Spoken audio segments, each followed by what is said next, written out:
네, 에스더 말씀을 나누고 있습니다. 두 번째 시간입니다. 지난번에 이제 전체적인 배경을, 에스더 전체적인 배경을 한번 쭉 설명드리고 조금 이제 특징들을 조금 나눴는데 기억 안 나시죠? 예, 벌써 한 달 됐기 때문에 아득한 전설이 됐을 것 같습니다. 예. 간략히 정리해 보면 이스라엘 백성들이 바벨론에게 포로로 끌려갑니다. 예, 포로로 끌려갔고요. 70년 만에 해방을 맞이합니다. 해방을 맞이하는데 이제 고향 땅으로 돌아가라. 포로 생활 그만하고 고향 땅으로 돌아가라고 이제 귀한 명령을 내렸죠. 근데 에스더 배경에 나오는 여기 사람들은 고향 땅으로 돌아가지 않고 거기 남아 있는 사람들을 배경으로 한 이야기라고 할 수 있습니다. 포로로 끌려오기 전에는 바벨론이 월드 파워였어요. 패권을 차지한 최고의 권세 있는 나라였는데 70년 만에 약간 패권이 바뀌었습니다. 그래서 지금 페르시아라는 나라가 패권을 다시 잡았고, 그래서 지금 이스라엘이 바벨론의 포로로 끌려갔다가 70년 만에 지금은 페르시아의 밑에 있는 지금 그런 상황인 것이죠. 그래서 성경을 읽다 보시면 메데, 바사 이런 말이 나오는데 그게 페르시아라는 지명을 뜻하는 것입니다. 그래서 지금 본문의 이 지리적인 배경은 페르시아 안에서 일어나는 일입니다. 이스라엘 백성들이 페르시아 안에 있는데 고향으로 가지 않고 남아 있는 사람들. 근데 여러분 생각해 보시면 지난번에도 간단히 언급했지만 70년이면 한 세대가 다 갔습니다. 한 세대가 다 갔어요. 그래서 포로로 끌려갔던 사람들이 이미 다 죽었고 그 사람들의 자손들, 그러니까 이스라엘 땅을 밟아보지 못했던, 쉽게 얘기하면 미국으로 이민 갔는데 거기서 태어난 애들이 자라서 어른이 돼버린, 그러니까 이스라엘의 민족의 절기나 예배나 이런 제도나 이런 부분들 별 개념이 없고 이미 바벨론 문화에 익숙한 그런 사람들이 지금 거기에 있는 것이죠. 가라 해도 안 가고 남아 있는 사람들, 이런 사람들을 통해서 일어나는 일들이 이제 에스더서라고 할 수 있습니다. 특별히 본문에는 이제 수산궁이라는 궁이 나오죠. 에스더가 이제 왕비가 되기 때문에 이 궁 안에서 일어나는 이야기들이다라고 보시면 됩니다. 궁 안에서 다양한 계략이 있고 함정이 있고 술수가 막 얽히고 설키면서, 여러분 사극 드라마 보시면 막 긴박감 넘치지 않습니까? 막 서로 함정을 하고 정치적으로 서로 막 자리를 뺏으려고 하고 이런 이야기들이 에스더서에도 등장한다고 보시면 되겠습니다. 에스더서에는 크게 두 가지를 좀 특징을 좀 잡을 수 있는데요. 지난번에 제가 한번 언급했고요. 첫 번째 특징이 뭐냐면 하나님이 안 드러난다라는 거예요. 하나님의 숨겨짐이죠. 하나님이라는 단어가 한 번도 드러나지 않고 선지자를 통해서 하나님의 말씀도 전혀 없다라는 것입니다. 그래서 이 성경에 실릴 때 정경으로도 사실은 인정받지 못할 뻔한 그런 책이었습니다. 그런데 이런 특징이 있는데 여러분 읽다 보시면 아시겠지만 에스더는 하나님 아니고서는 설명할 수 없는 이야기들이거든요. 읽다 보면 이건 진짜 하나님 아니고서는 도저히 설명할 수가 없는 일들이다. 그래서 하나님의 임재로 굉장히 가득한 책이다라고 생각하시면 될 것 같고, 읽다 보시면 배후에서, 보이지 않지만 배후에서 일하시고 역사하시는 놀라운 하나님의 주권과 이 섭리들을 여러분들이 발견할 수 있는 그런 은혜의 책이라고 보시면 되겠습니다. 이제 오늘 또 한 가지 이제 특징을 소개하고 싶은데요. 여러분들이 에스더 하면 꼭 기억할 것인데 그것은 뭐냐면 잔치입니다. 잔치. 에스더는 잔치의 책이죠. 이 잔치가 꽤 많이 등장하는데 에스더가 10장까지 있는데 잔치가 10번 나옵니다. 몇 번이 나와야 놀라시겠습니까? 네. 10장이 10번이면 한 장에 매 장마다 잔치가 열리는데 별로 안 놀라시네, 그죠? 네. 다시 할까요? 자, 잔치가 합계 10번 나옵니다. 1장에만 3번 나옵니다. 감사합니다. 여러분 오늘 보니까 3절에서는 읽지 않았지만 모든 지역의 귀족과 지방 관리들을 위해서 잔치를 베풀고, 5절은 백성들을 위해서 베풀고, 9절은 이제 여인들을 위해서 왕후가 잔치를 베풀죠. 이 잔치가 계속 등장하는 게 이유가 있습니다. 에스더서를 통해서 하나님이 말씀하고 싶어 하시는 것이 있죠. 이 잔치를 통해서. 뭔 잔치가 이렇게 많은가? 그리고 잔치를 왜 이렇게 막 상세하게 이렇게 설명해 놨는가? 이제 이런 부분들을 우리가 좀 살펴보고 하나님 주시는 말씀에 좀 귀 기울일 필요가 있습니다.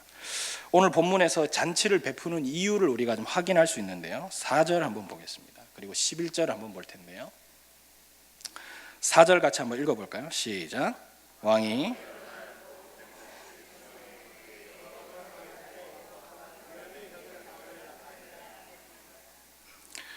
4절을 표준 세 번역으로, 다른 번역이에요. 다른 번역으로 보시면 이렇게 되어 있습니다. 자기 왕국이 지닌 영화로운 부여와 찬란한 위엄을 과시하였다. 잔치는 무려 180일이나 계속되었다. 11절 한번 보겠습니다. 11절 시작. 왕 와스티를 청하여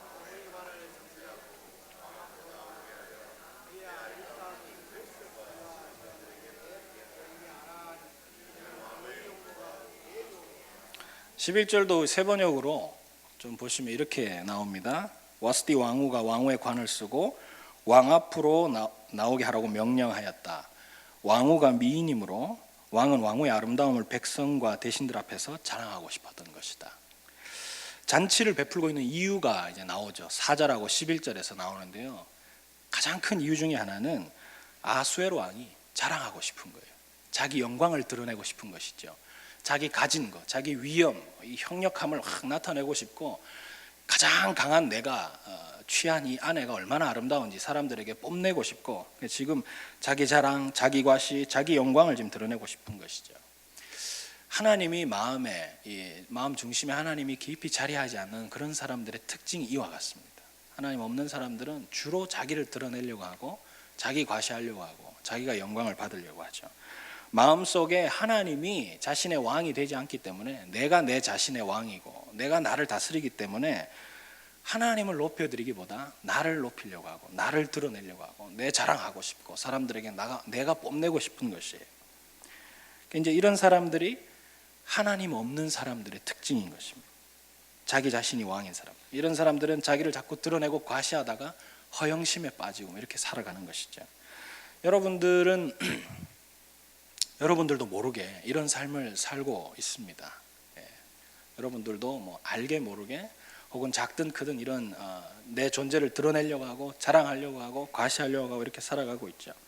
사람들이 자기 자신을 얘기할 때 어떤 사람들은 저는 허진열입니다 이렇게 말하지 않고, 저는 현대 아이파크 삽니다 이렇게 말하는 사람들이 있습니다. 저는 대림 아파트 삽니다.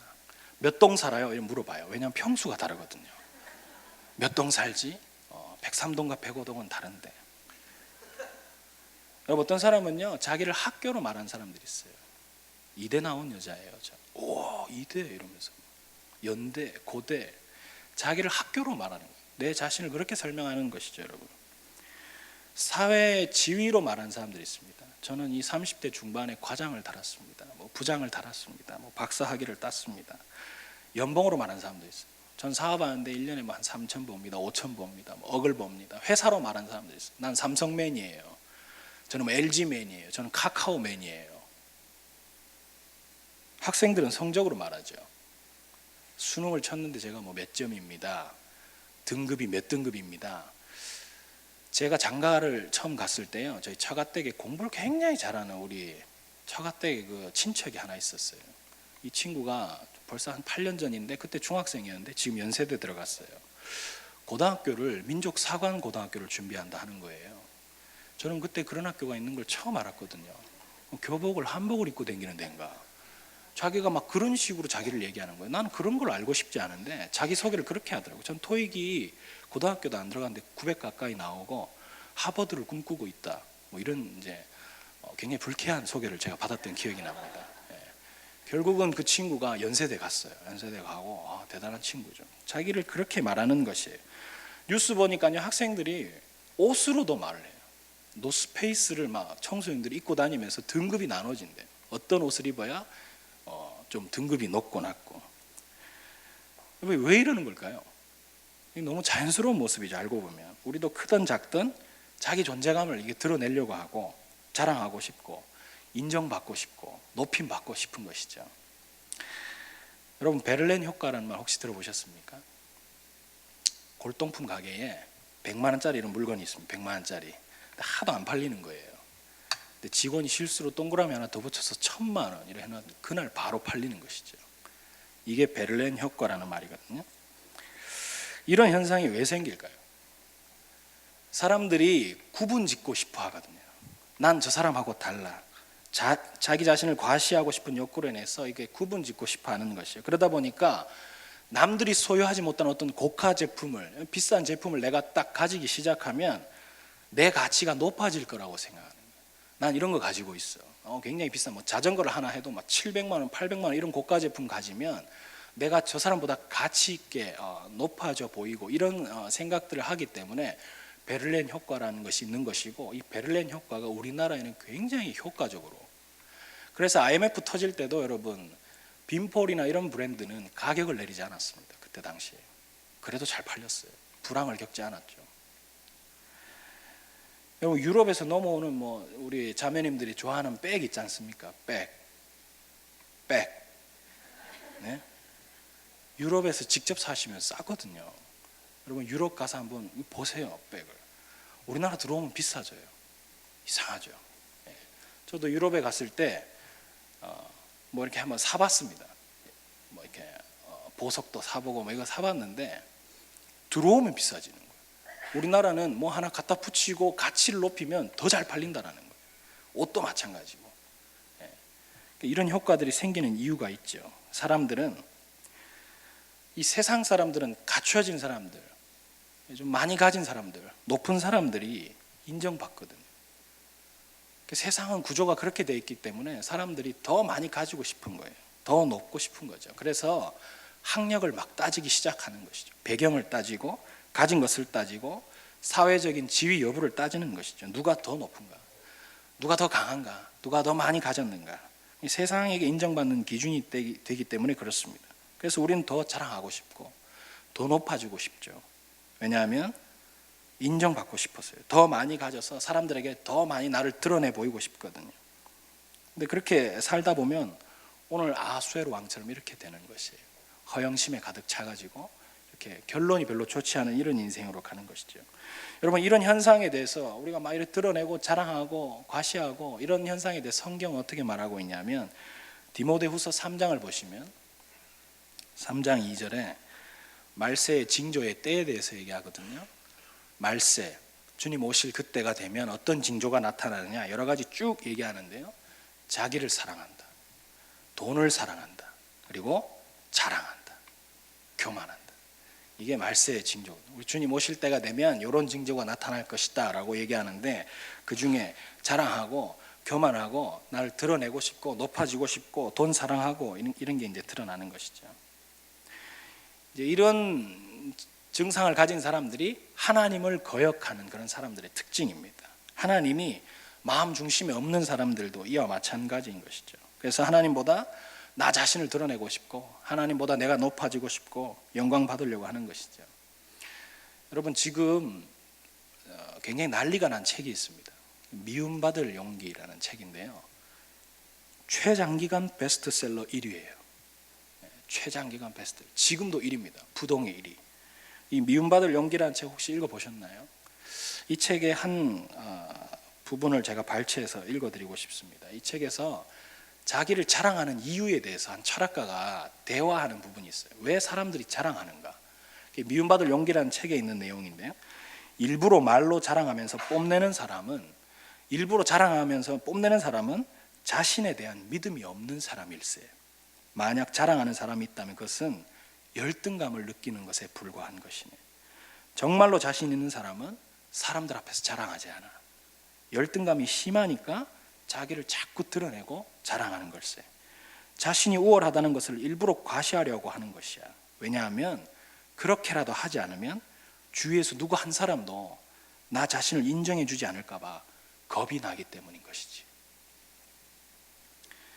자랑하는 이유가 열등감 혹은 비교의식 혹은 인정받기 원하는 마음에서부터 이 자기 자랑이 시작된다.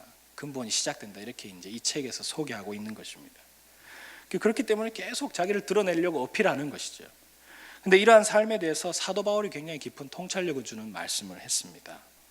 고린도 후서에 가시면요. 10장 17절 18절에서 제가 현대어 성경으로 좀 띄워달라고 했는데 보시면 이렇게 나와 있습니다. 자랑하고 싶은 사람은 주께서 하신 일을 자랑하고 자기 자신의 일을 자랑하지 마십시오. 주님 인정하는 사람은 자기 자신을 칭찬하는 사람이 아니라 주님께서 칭찬해 주는 사람입니다. 아멘. 여러분 이 말씀을요. 쭉 이 말씀의 구조에 비춰서 우리가 잘 보시면 주님의 칭찬에서 멀어지는 사람 어떤 사람일까요? 자기를 자꾸 자랑하는 사람. 나를 드러내고 내가 높아지려고 애쓰고 사람들 앞에 자꾸 나를 이렇게 드러내는 사람들은 이미 주님의 칭찬에서 멀어지는 사람인 것이죠. 자랑하고 과시할수록 하나님께는 인정받지 못합니다. 그러므로 우리가 주님께 인정받고 하나님께 칭찬받는 사람이 되기 위해서 우리가 뭘 추구해야 하느냐? 내가 과시하고 싶고 자랑하고 싶은 이런 마음들을 좀 억누르고 나의 나된 것이 하나님의 은혜로 된 것임을 인정하면서 우리가 주 앞에 겸손한 사람이 되어야 하는 것입니다. 하나님이 여러분 마음 중심에 묵직하게 자리 잡은 그런 사람들을 보시면 그런 사람들은 사람들의 인정에 별로 관심이 없습니다. 사람들의 인정에 목말라 하지 않습니다. 이런 사람들은 뭐 사람들의 인정, 사람들의 칭찬, 사람들에게 얻는 영광을 배설물로 여기면서 살아갑니다. 아무렇지 않다라는 것이죠. 하나님이 마음 중심 깊은 곳에 자리하고 있는 사람들은 오직 관심사가 하나밖에 없어요. 하나님께 인정받기를 원하고 하나님 마음 얻기를 원하고 하나님께 칭찬받기를 원하고 하나님이 주시는 영광을 취하고 싶어 하는 것입니다. 사랑하는 성도 여러분, 저는 하나님으로부터 인정받고 칭찬받으시는 성도님들의 삶이 되시길 축복합니다. 하나님이 겸손한 자에게 은혜를 베푸신다 하셨습니다. 내 존재를 막 드러내려고 힘쓰고 있으면 이미 하나님의 칭찬에서 하나님의 인정에서 멀어지는 인생입니다. 나의 나된 것이 진짜 하나님 은혜로 된 것이지, 지금의 내가 있기까지가 전부 하나님 은혜로 된 것이지, 이런 마음이 여러분 안에 겸손한 마음이 일어나기 시작할 때, 그럴 때 감사가 터지고 그런 인생을 하나님이 칭찬하시고 인정하시고 세워주시고 축복하십니다. 여러분 삶이 그런 삶이 되어지길 축복합니다. 여러분 자기 영광을 드러내면서 이렇게 막 인정에 목말라 하던 아하수에로 왕의 잔치가 이제 결론이 어떻게 나냐면 오늘 10절에 보니까요, 주흥이 일어나서 술에 취해서 이제 기분이 좋습니다. 굉장히 유쾌하죠. 주흥이 일어나서 맨정신이 아닌 것 같은데 지금 이 상황에서 이제 아내를 부르죠. 아내를 부릅니다. 우리 아내가 너무 예쁘니까 술도 마시고 기분도 좋은데 오늘 우리 와이프 한번 쫙 사람들 앞에 한번 쫙 보여주고 한번 으시대야지. 근데 12절 보니까 와이프가 왕의 말에 순종하지 아니합니다. 안 나와요. 불렀는데 안 나옵니다. 그래서 왕이 어떻게 되냐면 진노합니다. 12절에 보니까 왕이 진노하고 마음속이 불붙는 듯하다. 열받았다는 거죠. 화났다 이겁니다. 내 말 안 들었다. 속상하다. 분노가 조절이 안 되는 거예요. 마음이 지금 막 불붙는 듯하다 지금. 근데 참 우스운 것은 제가 이 본문을 계속 읽다가 너무 재밌었어요. 이 상황이 너무 웃긴 거예요. 아내를 불렀는데 아내가 안 올 수 있잖아요. 근데 이게 굉장히 국가적인 문제가 됐습니다. 국가적으로 뭔가 잘못된 거예요. 난리가 난 것이죠. 이 일 때문에 지금 누구를 부르냐면, 제가 원어를 찾아보니까 법률을 잘 아는, 국법의 법률을 잘 아는 자문관 7명을 부릅니다. 와이프가 안 와가지고요. 이해됐어요? 왕이 불렀는데 아내가 안 오니까 누구를 부르냐면 국법에 가장 능통한 현자들 자문관 7명을 불러다가 이걸 논의하는 거예요. 이걸 어쩌면 좋겠노. 논의하다 보니까 논의한 내용이 너무 어이가 없습니다. 16절, 아내가 왕의 말을 듣고도 오지 않는 것은 국가적으로 모든 국민들에게 잘못했다는 것이에요. 저만 재밌습니까? 네. 국가적으로 모든 국민들에게 잘못했대요. 와이프가 한 번 안 나왔는데. 17절, 그리고 이 이야기가 소문이 나면 우리 페르시아 남자들이 집에서 멸시를 받는다는 거예요. 이 이야기가 소문이 났다. 아내를 불렀는데 안 왔다. 근데 이 이야기가 퍼졌다. 그럼 어떻게 됩니까? 우리나라 온 국민의 남편들은 이제 앞으로 와이프에게 멸시를 받게 될 것입니다. 이게 지금 법률에 가장 능한 현자들이 하고 있는 얘기입니다. 그렇게 예측하면서, 여러분 사실 남편들은 그거 아니더라도 멸시받을 일이 많지 않습니까? 그죠? 뭐 어찌됐든 그렇게 하고 결론을 이제 어떻게 내리냐면 19절에 가서 이 현자들이 결론을 뭐라고 내리냐면 왕후 자리를 폐위하라고 결론을 내립니다. 왕후 자리를 뺏으라는 거예요. 다시는 왕 앞에 서지 못하게 하라. 이게 무슨 뜻이냐면요, 이혼하라는 뜻이에요. 이혼, 실제로 이혼합니다. 역사에 봐도 갈라서죠. 이혼하게 됩니다. 말 한 번 안 들었다고 가정을 깨뜨리라는 거예요. 7명의 자문관들이 와가지고. 근데 진짜 어이가 없는 것은 20절이죠.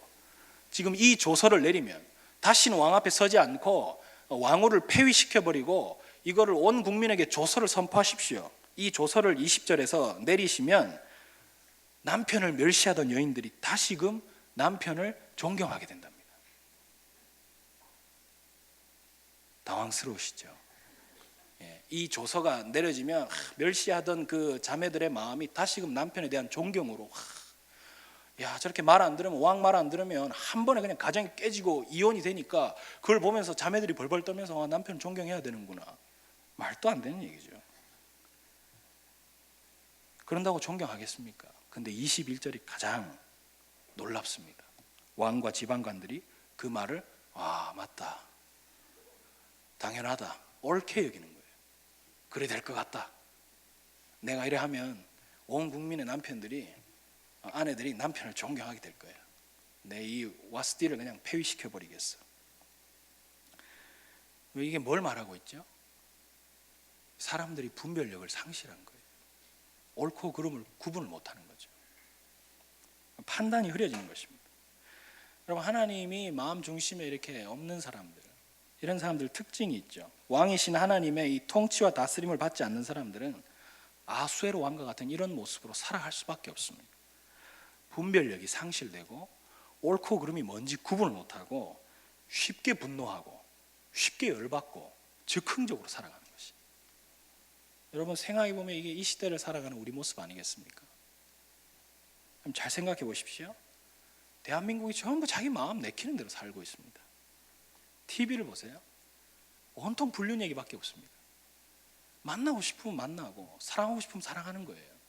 그걸 이제는 합리화시켜서 전 TV에 드라마 틀면은 전부 그런 얘기밖에 없는 거예요. 뭐 딱히 요즘 육룡이 말고는 제가 보는 게 없는데 전부 그런 얘기밖에 없는 거예요. 자기 마음 가는 대로 사랑하고 가정은 너무 쉽게 깨지고. 여러분, 또 뭐 뉴스 보세요. 주차 때문에 사람들 때려 죽입니다. 분을 참지 못하는 거예요.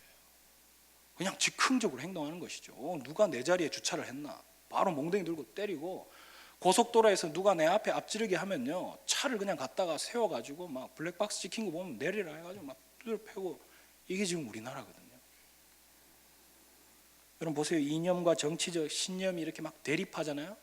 어르신이 엎어져 있는데 물대포를 쏘고 뇌사 상태에 빠지고 자기 마음 내키는 대로 살고 있지 않습니까? 그럼 지금이 그런 시대거든요. 왜 이렇습니까? 하나님이 마음의 중심에 자리 잡지 않고 자기가 주인이니까. 하나님이 주인 된 사람들은 그렇게 살지 않는데 자기가 주인이니까 자기 마음대로 하는 것이에요. 내 자아가, 내 이기적인 욕심과 욕망이 꽉 자리 잡고 있으니까 즉흥적으로 쉽게 흥분하고 쉽게 분노하면서 내 이기적으로 살고 나만 잘나면 되고, 이런 마음으로 지금 살고 있는 것이죠. 여러분, 콤파스 아시죠? 콤파스 요즘 거의 쓰지 않죠, 그죠? 콕 찍어가지고 연필 꽂아가지고 옛날에 우리 돌리면은 원이 그려지는 콤파스예요. 콤파스 잘 생각해 보시면 중심점을 확 찍어가지고 이렇게 돌리면 굳이 제가 크게 막 손에 신경 쓰지 않아도 원이 반듯하게 그려집니다. 제가 막 똑바로 그려야지 하면서 막 버들버들 안 해도 찍어 놓으면 그냥 자연스럽게 그려지게 돼 있습니다. 근데요, 그 중심점 없이 내 혼자 그냥 원을 그리려고 생각해 보세요. 아무리 용을 쓰고 제대로 그리려고 해도 중심점 없이 그냥 그리면 반드시 그 찍은 것보다는 덜 나오는 거예요. 그림이 덜 반듯한 거예요. 원이 원같이 안 나오는 것이죠. 삐뚤빼뚤할 수밖에 없는 것이죠.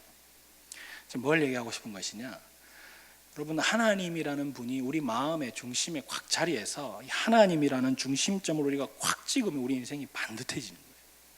반듯하게 그림이 나오는 것입니다. 근데 내가 하려고 하니까, 내가 나의 중심점을 확 찍으니까 그림이 제대로 안 나오는 거예요. 삐뚤빼뚤하게 나오는 것이죠. 내가 하려고 하면, 내가 왕이 되려고 하고, 내가 내 주인이 되려고 하고, 내가 내 마음대로 살려고 하면 아수에로 왕처럼 그냥 즉흥적으로 사는 것이에요. 그때 그냥 자기 마음 가는 대로, 내 소견에 오른 대로 분별력 없이 그냥 분노하면서 그렇게 살 수밖에 없는 것입니다. 근데 내 중심축이 하나님으로 바로 서 있으면 내 삶이 됐든 혹은 내 사역이 됐든 혹은 뭐든지 간에 하나님 앞에서 하나님이 원하시는 대로 반듯한 그림을 이렇게 그려낼 수 있는 것입니다. 굳이 내가 힘들이지 않아도. 하나님을 중심축으로 자리 잡은 그런 사람들의 인생이 복된 인생입니다. 하나님의 통치와 다스림 안에 순종하며 살아가는 인생이 복된 인생입니다. 하나님을 중심축으로 확 삼으셔서 하나님의 그 통치와 다스림 안에서 그렇게 순종하며 살아가는 그런 여러분 되시길 축복합니다. 여러분, 신약에 가면요, 신약에도 잔치가 하나 나오죠. 거기도 똑같이 술을 마시고 즐거워하는 잔치가 하나 나옵니다. 가나안 혼인잔치죠. 여기도 문제가 하나 있습니다. 잔치하다 보니까 문제가 터졌어요. 그건 뭐냐면 결혼식에 손님들 많이 왔는데 포도주가 떨어진 거예요. 손님은 많이 왔는데 포도주가 이제 떨어지니까 잔치 분위기는 무르익는데 어떻게 되죠? 분위기가 엉망진창이 될 것 같죠. 술 떨어지고 이러면 사람들 기분 안 좋잖아요. 근데 여기서 어떻게 되죠? 예수님이 명령하시는 그 명령에 순종하니까 포도주가 떨어지는 문제가 발생해서 이 잔치가 굉장히 곤란할 뻔했는데 더 좋은 최상급 포도주가 막 끊임없이 나오니까 잔치가 뒤로 갈수록 더 사람들이 좋고 더 그 잔치를 베푼 사람을 칭찬하고 세워주고 높여주는 거거든요. 여러분, 예수님이 여러분 삶의 중심이 되시면, 예수님이 여러분 삶에 함께 하시면, 예수님이 그 말씀하시는 것에 여러분이 순종하시기 시작하는 인생이 되면 우리 인생도 가나안 혼인잔치처럼 그런 축제의 인생이 되는 것입니다.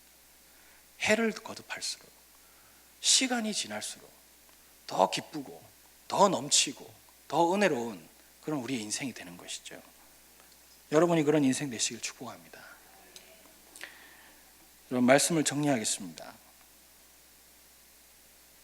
여러분 삶을 우리가 한번 돌아보십시오. 제가 조금 전에도 이것저것 많이 얘기했는데 아파트 얘기도 하고 자동차 얘기하기도 하고, 행여나 지금 내 모습이 나를 너무 과시하려고 하고 드러내려고 하고, 또 내가 그동안 살면서 내가 너무 자랑하려고 했던 것들이 혹시 보이진 않으십니까?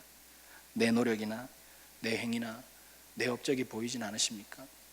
난 자수성가했는데, 난 누구 도움 받지 않고 이만큼 왔는데, 그런 분들 혹시 없으세요? 여러분의 어떠함이 여러분의 자랑이 되어서는 안 될 것입니다. 자랑이 되는 순간 내가 드러나고 내가 높아지는 것이거든요. 나의 나된 것이 하나님 주신 은혜임을 기억하고 감사하는 인생이 되십시오.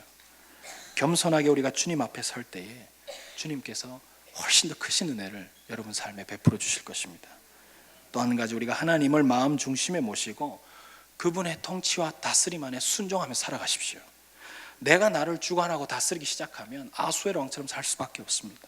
우리는 분별력을 잃고 옳고 그름을 구분 못하고 진리가 뭔지 모르고 죄에 빠져서 그렇게 살 수밖에 없습니다. 근데 하나님이 우리를 다스리시고 하나님 말씀하신 대로 순종하며 살 때 우리 인생이 복된 인생이 되는 것입니다. 그렇게 될 때 여러분들도 사람들에게 칭찬받고 인정받고 하나님께서 세워주시는 그런 사람이 될 수 있는 것입니다. 여러분, 하나님이 저 사람 마음 안에 꽉 중심을 자리하고 있으니까 저 사람이 참 흐트러짐 없이 반듯하게 저렇게 사는구나, 저렇게 신실하게 저렇게 사는구나. 여러분, 그런 얘기 별로 듣고 싶지 않으십니까? 안 듣고 싶으신가 보네요. 제가 어제 찬양팀하고 연습 끝나고 기도하기 전에 잠깐 이런 얘기를 나눴어요. 문득 생각나서 나눕니다. 어제 제가 신실함에 대해서 나눴거든요. 기도하기 전에. 우리가 하나님 앞에 섰을 때 가장 큰 면류관과 상급이 뭘까요? 전도 많이 하고 사역 열심히 해가지고 상급을 얻고 이런 걸로 내가 하나님 앞에 칭찬받을까? 그렇지 않다라고 제가 생각했거든요. 평생 살면서 하나님 앞에 내가 신실한 모습을 잘 유지해오는 것, 하나님 앞에서 내 상황이나 내 환경이나 내 어떠함과 상관없이 내가 하나님 앞에 늘 신실하게 잘 서 있을 수 있었다면 내가 주님 앞에 섰을 때 그때 가장 큰 상급이 있지 않을까. 요즘 제 안에 계속 그런 묵상이 됩니다. 제 삶이 힘들거든요. 제 삶이 어렵거든요. 자꾸 저를 막 이렇게 흔들거든요. 저도 막 마음이 요동이 되고 하나님 앞에 신실하기 어렵다라는 걸 깨닫거든요. 막 힘들고 어려운 상황이 오니까 나도 그냥 하나님 앞에서 그냥 제대로 살고 싶지도 않고 신실함을 잃어버리는 것이에요. 근데 계속해서 내 안에 드는 생각은 어떤 상황이 오든지 간에 어떤 환경에 서 있든지 간에 내가 하나님 앞에 신실하게 서 있을 수만 있다면 이것이 하나님 앞에 내가 받을 수 있는 가장 큰 상급이고 면류관이지 않을까.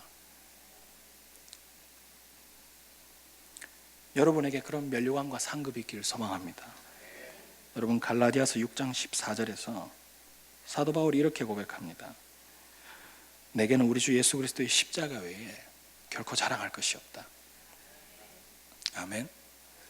우리가 신실하려면, 제가 묵상해 봤어요. 신실하려면 어떻게 해야 될까요? 이걸 기억해야 할 것 같아요. 나를 위해 생명 주신, 십자가에서 살찢고 피 흘려 주신 예수 그리스도를 내가 생각한다면 내가 당연히 신실하게 서 있을 수밖에 없지. 내가 가장 귀한 걸 받았는데, 이미 영원한 생명을 받은 내가 뭘 더 바라고 하나님 앞에서 또 변절자로 살 수밖에 없는가. 여러분, 사도 바울의 이 고백이, 우리 주 예수 그리스도의 십자가 외에 결코 자랑할 것이 없다라는 이 고백이 저와 여러분의 고백이 되길 소망합니다. 같이 한번 기도하겠습니다. 이렇게 기도하면 좋겠습니다. 하나님, 우리가 내세울 것이 예수님만 내세워질 수 있는 인생 되기를 원합니다. 하나님, 우리가 자랑할 것이 그리스도 외에는 자랑할 것이 없는 그런 인생 되기를 원합니다. 우리 마음 중심이 예수 그리스도로 가득하게 하십시오. 나의 삶의 기준이 예수 그리스도로 기준이 세워지는 그러한 인생 되게 하여 주십시오. 그리하여서 하나님께 칭찬받고 하나님께 인정받고, 내가 사람들의 인정에 목말라 하는 인생이 아니라 하나님이 주시는 영광으로 만족해하는 그런 인생 되게 하십시오. 그렇게 좀 우리 사모하는 마음들로 기도하며 우리 주님 앞에 나아가겠습니다.